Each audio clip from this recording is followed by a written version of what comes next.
En la literatura de este tema vamos a ver la llamada literatura de la Edad de Plata de la literatura española. ¿De qué época estamos hablando? Mirad, estamos hablando básicamente del periodo que iría entre 1898 y 1936 o 39, el final de la Guerra Civil Española. Yo diría más bien 36 porque sí que es verdad que durante la época de la Guerra Civil hubo literatura, pero es una literatura de propaganda. ¿Os acordáis cuando hemos visto en la publicidad lo de la propaganda? Entonces, es literatura, pero no es del mismo nivel que la literatura de los otros movimientos literarios que vamos a ver. ¿Por qué se llama literatura de la Edad de Plata? Por contrastarla con la literatura de los siglos de oro. Si la literatura del siglo de oro supone el momento de máximo esplendor de la literatura española, por la cantidad de obras maestras y de autores sobresalientes que encontramos, aquí se ha etiquetado esta época de Edad de Plata porque la literatura española vive un verdadero resurgir. La literatura española vive un boom. En mi opinión, la verdadera edad de oro de la literatura española está aquí. La verdadera edad de oro de la literatura española se encuentra en este periodo.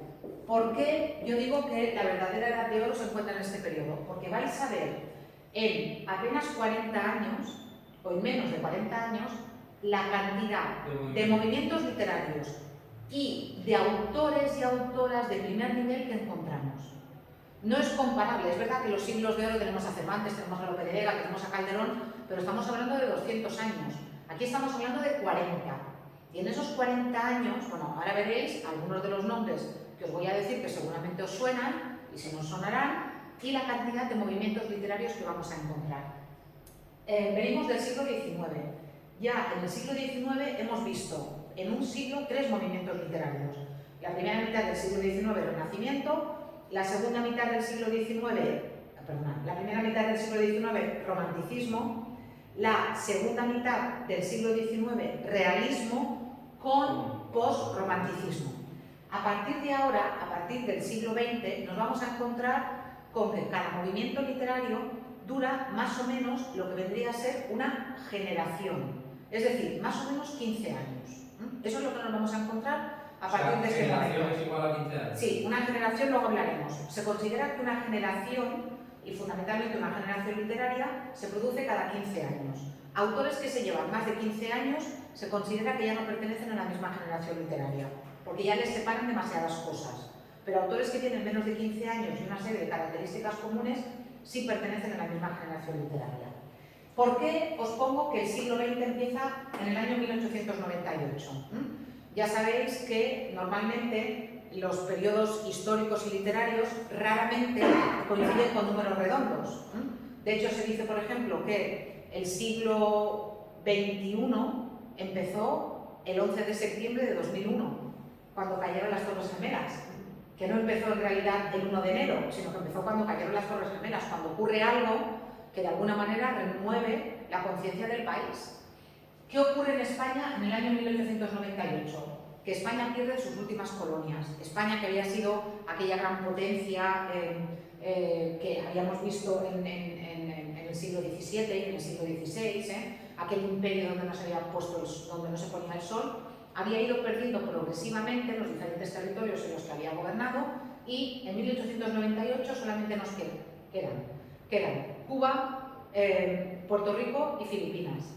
Y en 1898 España pierde Cuba y Puerto Rico después de una guerra vergonzosa para el país contra Estados Unidos. Nos barrieron en 3 días, pero nos barrieron en 3 días. Cuba obtuvo la independencia, Puerto Rico obtuvo la independencia también, y encima España también se mete en una guerra contra Filipinas, que también fue un desastre y una carnicería, y España perdió también Filipinas. Y de alguna manera el llamado desastre del 98, que son estas guerras y la pérdida de las últimas colonias, va a suponer como un aldabonazo, como una llamada a la conciencia española de nosotros antes éramos un país que pintaba algo en el mundo y ahora somos un país al que Filipinas barre en una guerra colonial. Entonces, se va a producir eso, y eso va a tener unas consecuencias en la literatura.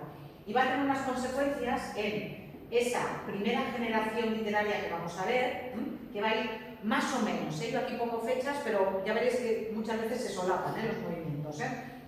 Este primer momento va a ir hasta 1815 y frente al desastre del 98 va a haber dos formas de afrontar la vida y afrontar el mundo. Nos vamos a encontrar por una parte con el modernismo y nos vamos a encontrar por otra parte con la generación del 98, que no se llama del 98 por casualidad, se llama del 98 porque justamente cuando hay que ponerle nombre, cuando hay que etiquetarla, se recurre a un momento histórico que los unió, o el momento histórico que supuso para ellos una llamada en su conciencia.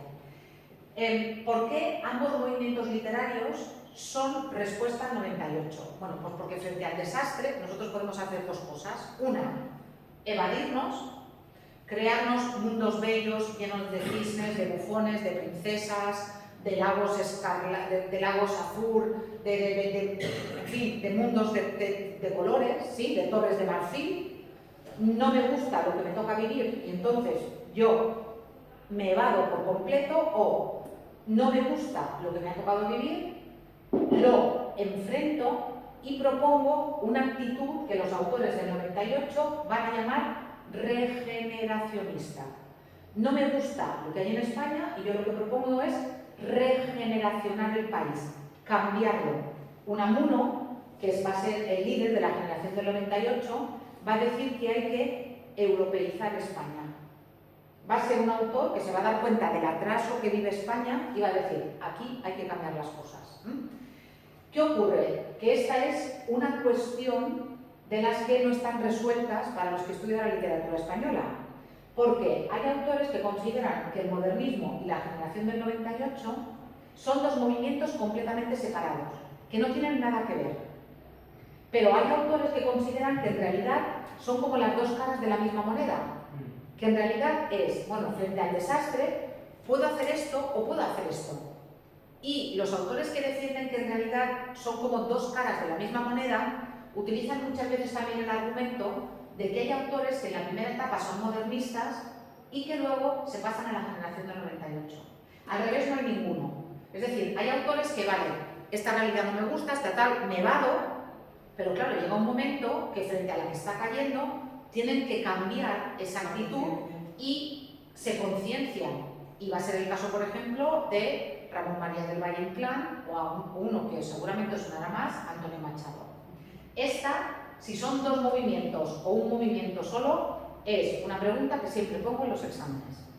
Siempre pongo esta pregunta en los exámenes, la tenéis en una de las actividades, que es, a partir de un vídeo que tenéis, en el que se explican las diferencias y las semejanzas entre los dos movimientos, decir si es un movimiento o dos solos. Y me vale cualquier respuesta. Porque ya os digo, hay libros y tesis doctorales que tratan de esta cuestión y no llegan a ninguna conclusión. Porque es como un texto argumentativo, es como no, tenéis que hacer un texto argumentativo. Si vosotros acentuáis las diferencias, me vais a decir que son dos movimientos. Pero si vosotros me explicáis que hay trasvase, que publicaban en las mismas revistas, que se conocían, que eran amigos, que responden al mismo hecho histórico, me vais a decir que es un movimiento en realidad con dos manifestaciones o dos momentos diferentes. ¿Sí? Por tanto, me va a valer cualquier respuesta. Pero esto es... Yo creo que sí, ¿no? Un movimiento con dos pensamientos distintos. Bueno, lo que pasa es que luego verás la forma de escribir, que también es bastante diferente. No quiero hacer de abogado del diablo, porque me va bien cualquier respuesta. Luego vosotros elegís, Por tanto, este va a ser el primer momento literario que vamos a ver. ¿Qué ocurre entre 1915 y más o menos, 1925? Que entre 1915 y 1925 llegan a España las primeras vanguardias. En principio son vanguardias plásticas, son vanguardias pictóricas o escultura. ¿Os suena el surrealismo, el dadaísmo, el futurismo, el cubismo? Sí. ¿Os suenan los cuadros de Picasso? ¿Sí? Vale, pues esas vanguardias, que en principio son vanguardias plásticas, pictóricas o escultóricas, van a llegar también en forma de literatura, se van a convertir en literatura. Y vamos a encontrar literatura futurista, vamos a encontrar literatura cubista, vamos a encontrar literatura dadaísta y, sobre todo, vamos a encontrar literatura surrealista. El surrealismo, si os acordáis de un cuadro de Dalí que tiene unos relojes como derretidos, se llama La persistencia de la memoria, aunque la gente le llama los relojes derretidos, se llama La persistencia de la memoria. Ese cuadro es surrealista.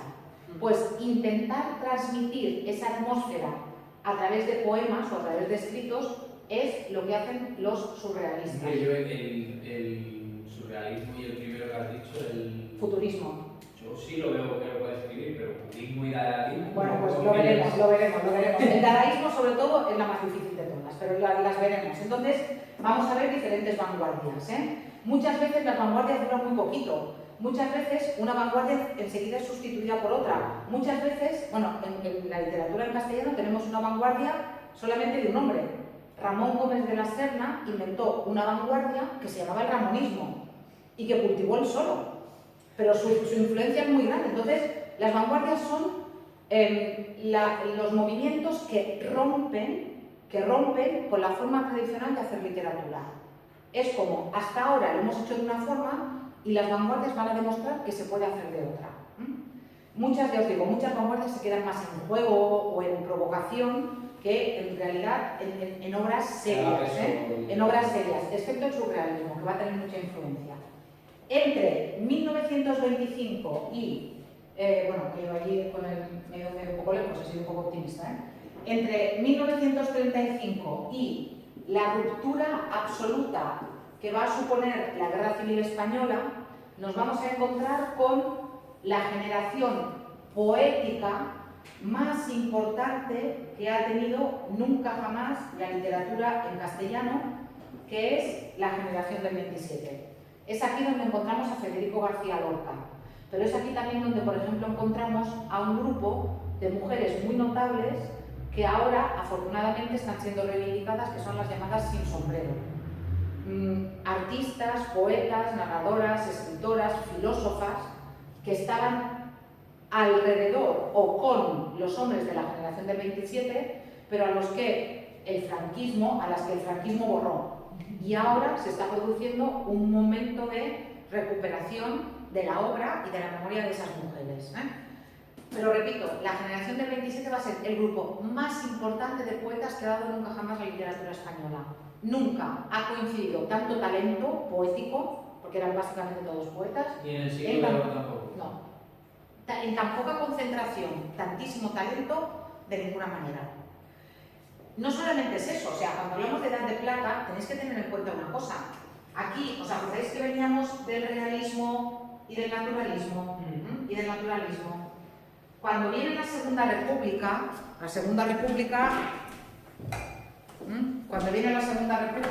aquí entre el 31 y la Guerra Civil, ¿sí? Esto sería la Segunda República, ¿vale?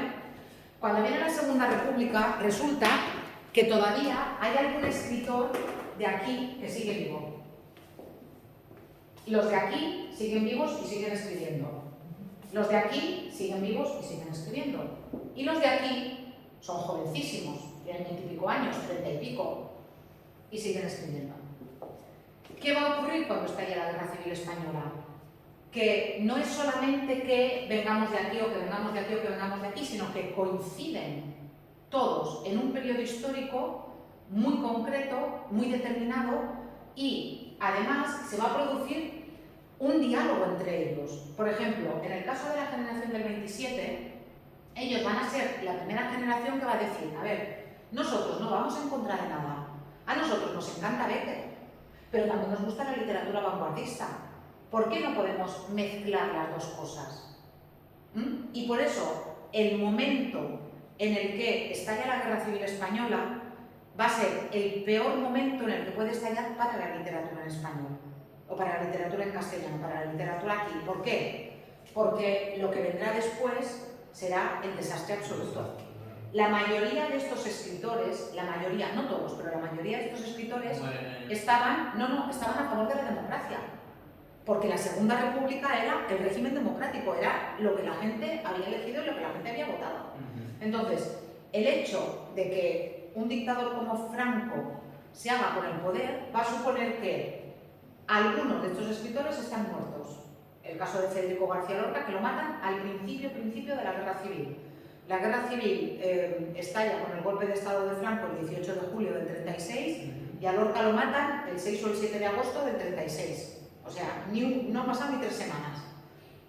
muere también al principio de la Guerra Civil Unamuno.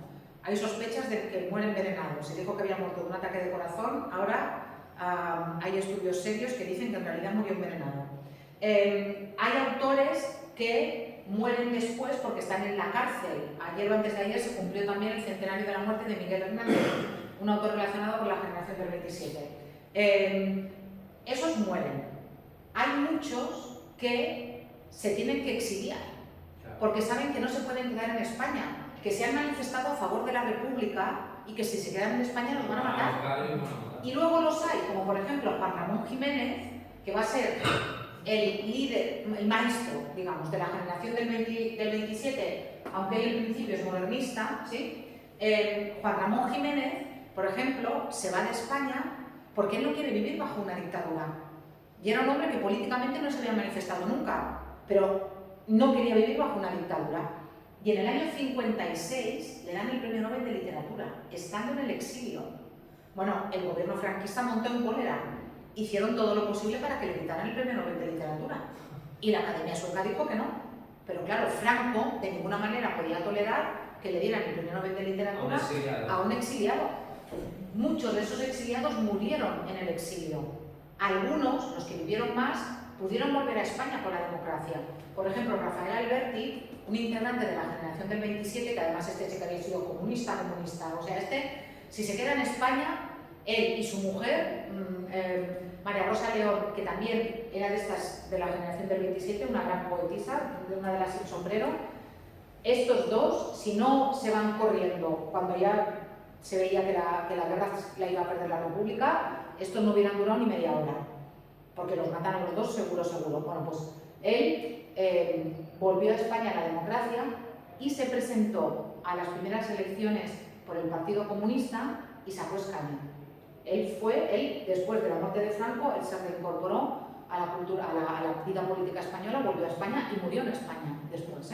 Entonces, estaban los que estaban en el exilio exterior, repito, bien porque no querían vivir en una dictadura, o bien porque se habían manifestado a favor de la República y eso les podía costar la pena de muerte, o un campo de concentración, trabajos forzados o lo que fuera.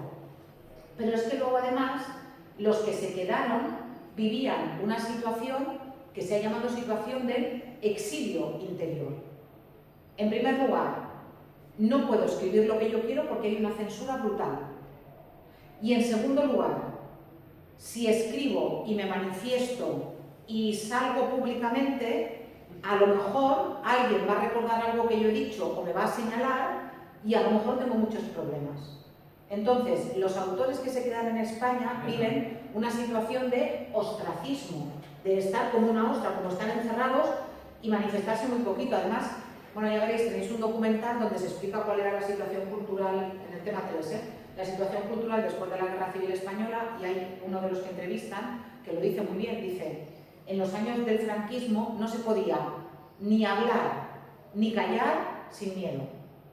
Si hablabas porque hablabas y si callabas porque a lo mejor demostrabas que no estabas a favor de Franco, problema. Por tanto, lo que va a venir después va a ser una ruptura total con esa evolución que se había ido dando en la literatura española y que era una evolución que, repito, había culminado en un momento inusualmente brillante en la Segunda República.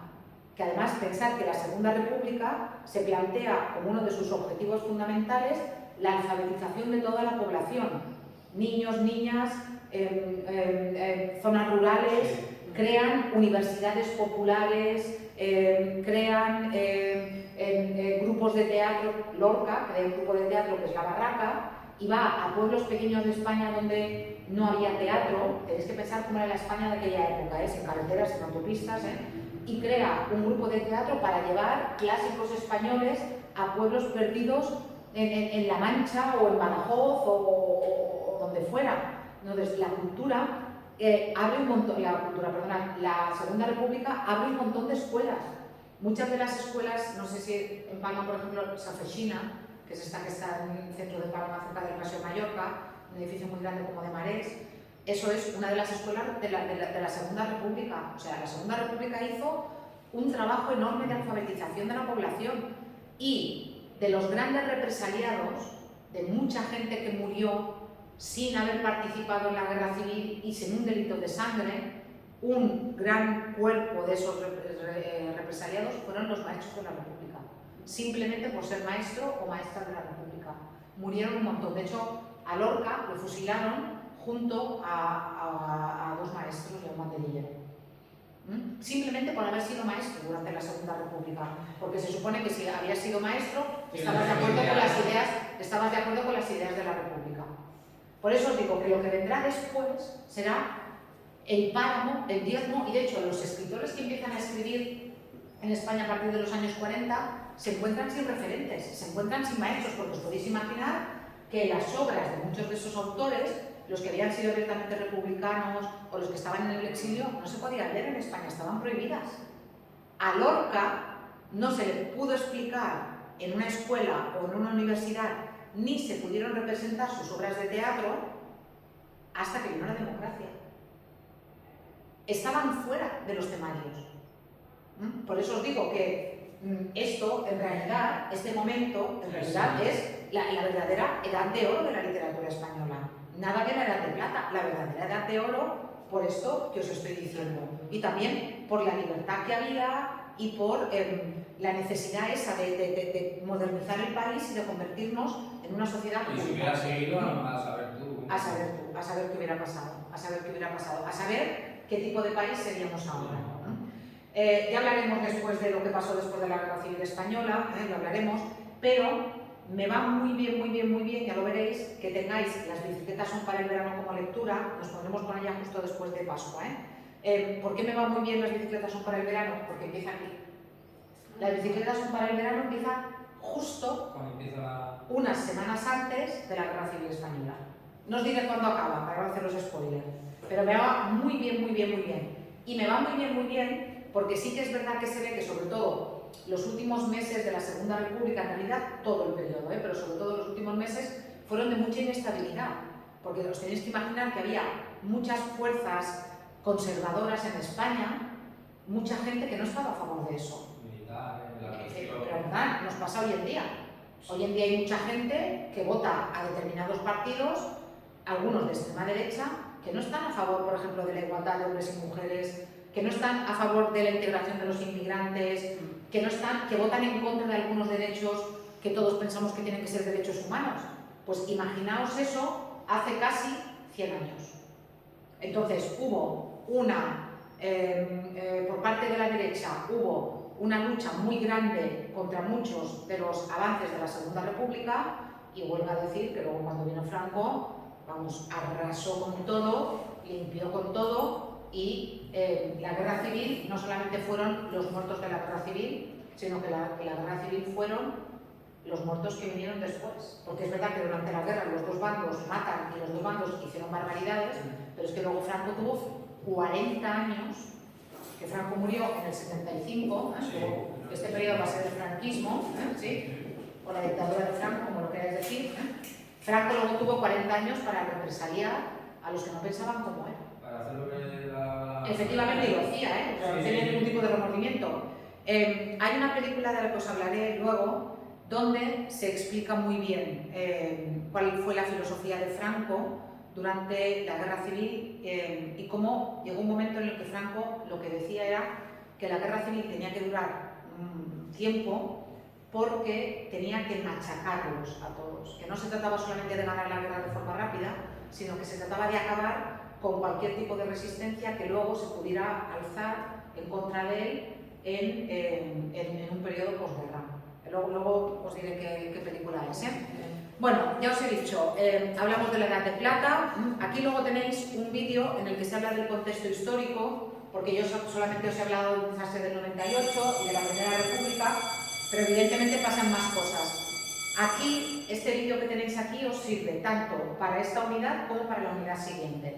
Es simplemente lo que os he dicho, es un vídeo histórico, Entonces, nada, En este periodo, ya os he hablado de cuáles son los principales momentos que tenéis que tener en cuenta. El desastre del 98, entre el 23 y el 31 se produce la dictadura de Primo de Rivera, Alfonso XIII ve que no puede gobernar y entonces llama a un general que impone una dictadura que también es un desastre. Dictadura militar. Efectivamente, una dictadura militar. Viene luego la Segunda República, cuando el rey abandona el país, cuando Alfonso XIII abandona el país. Esto lo habéis estudiado en historia. Qué bien. Y luego viene la Guerra Civil con el golpe de Estado de Franco. ¿Sí? Bien, empezamos ahora ya así con la parte de literatura y vamos a hablar de esa generación que yo llamo en los apuntes generación finisecular o generación de fin de siglo. Os he dicho que ese periodo hay quien le llama generación finisecular. ¿Por qué? De fin de siglo, porque es la generación que empieza a finales del siglo XIX y continuaría en el principio del siglo XX y que estaría formada por los dos grupos, por modernistas y por 98istas. Cuando hablo de 98istas hablo de la generación del 98. Como os he dicho antes, la crítica, en realidad, la crítica de toda la vida, lo que yo había estudiado en el cole, cuando yo estudié esto en el instituto, a mí me habían dicho que eran dos movimientos claramente diferenciados, que el modernismo era una cosa y que el 98ismo era otra. Dos movimientos completamente diferentes. Pero cada vez más la crítica tiende a pensar que no se puede hacer una diferenciación tan clara y que en realidad lo que nos encontraríamos sería con el modernismo, que sería primero un movimiento más internacional, porque de hecho no tiene su origen en España, sino en Hispanoamérica, mientras que la generación del 98 sería un movimiento que encontraríamos solamente en España. Tenéis un vídeo en este apartado en el que justamente se hace un resumen de, primero, las características comunes de los dos movimientos, de modernismo y generación del 98, y luego tenéis un apartado en el que se habla de cuáles son las características del modernismo, en otro apartado de cuáles son las características de la generación del 98, y luego veréis que hay una pequeña conclusión que no es conclusión. Y vosotros, cuando redactéis el texto de si son un movimiento 2, sí que tenéis que llegar a una conclusión. Y me da igual cuál, Si consideráis que son dos movimientos o uno, me va a dar igual. Ahora vamos a repasar las características para que tengáis más para que lo podáis hacer con conocimiento de causa. Pero ver este vídeo que tenéis aquí, que también lo tenéis enlazado en el ejercicio del aula virtual, es absolutamente imprescindible para entender a lo que me estoy refiriendo, ¿vale?